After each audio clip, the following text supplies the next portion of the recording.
Today's guests found fame in music, but they found truth from living.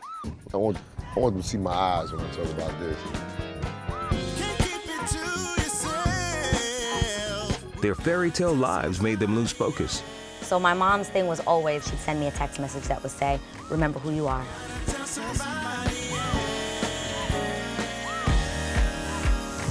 Let's get ready to lift every voice.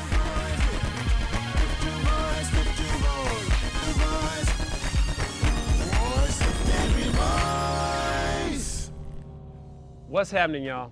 It's Derek Farnsworth Bentley Watkins here. Very excited to be with my brother. No doubt. Hadn't seen him in a minute. This is real, like, I mean, all right, what are you excited about right now? Oh man, I'm excited about life in general, man. Just, you know, being in the game for so long. You know, we were just talking about it on almost 20 years now. Exactly. I'm just excited to still be here and still be doing my thing. And, you know, a lot of cats that don't get 3-year runs, you know, let alone Believe it. To be around for 20 years. So I'm happy, man. You know. At one time, of the top 10 records on Billboard, y'all had at least, what, 6? Yeah. I think so. We got like a Guinness World Record. Exactly. Yeah, like seven top 10 records. Yeah.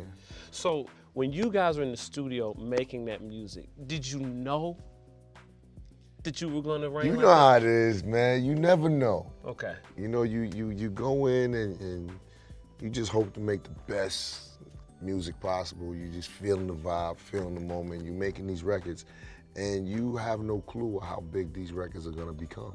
Right. You know, you wish, you hope, and you have a plan, like, okay, we're gonna do it like this, we're gonna do it like that. But you never know. Yeah. You know, I'm sure the same thing with Diddy when he had his run.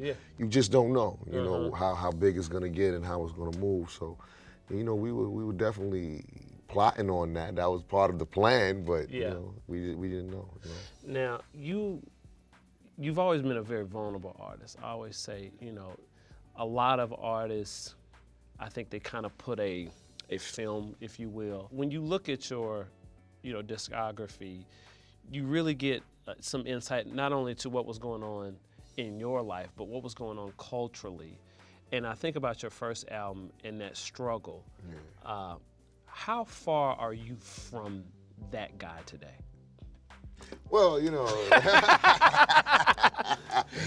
yeah, you know, as much as I like to feel like I'm so far from that, is as much as I am as close to that as I've ever been. You know, just coming home from prison. Right. You know, I've been very humbled by that situation.